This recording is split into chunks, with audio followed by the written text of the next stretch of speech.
morning, fellow citizens.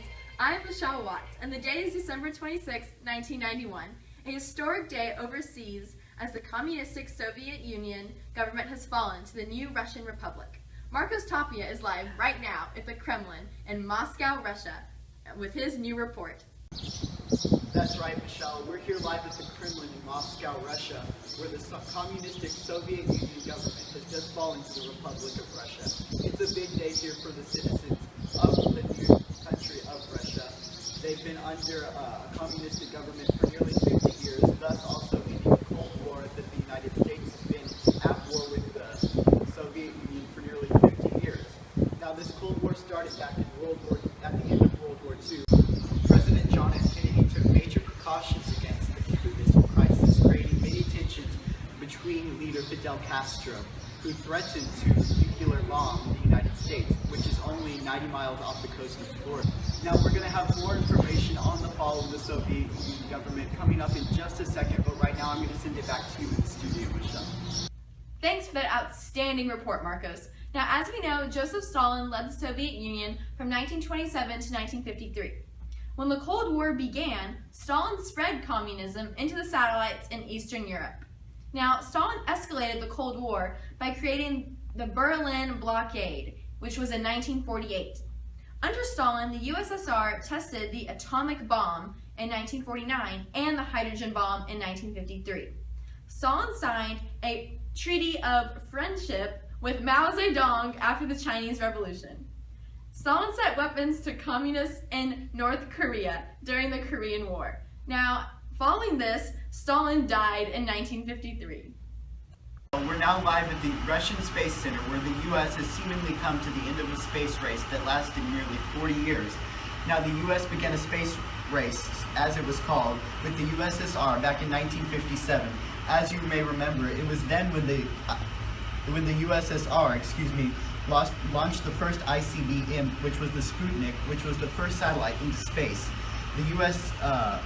Then began to incorporate more science and technology into their schools because they did not want to fall behind in the space race.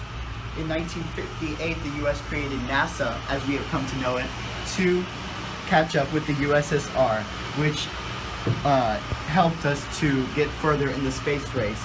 Then in 1962, President John F. Kennedy committed the USA to beating the Soviet Union in this race.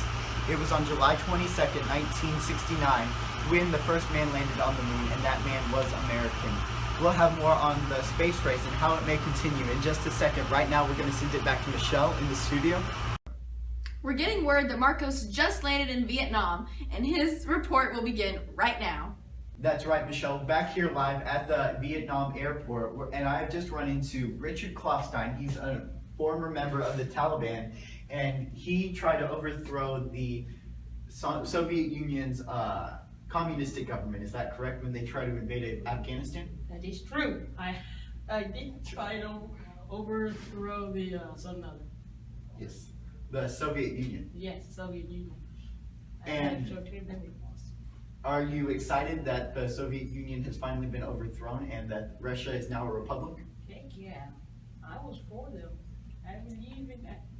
Yes. So you're for a democratic government and you're excited to see the republic come about in Russia. Yes, I am. And do you think your people are as well too? Excited? Yeah.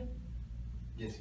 Where are you going to go from here? Are you going to go back to Afghanistan and live freely without the pressure and threat of the communistic government?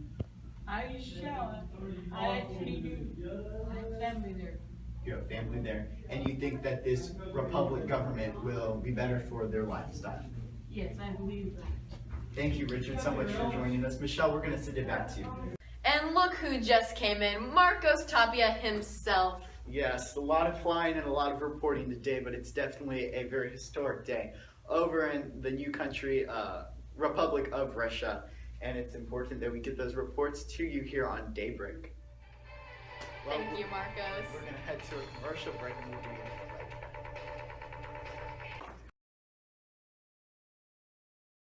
back. This one's for you, Miss Seal.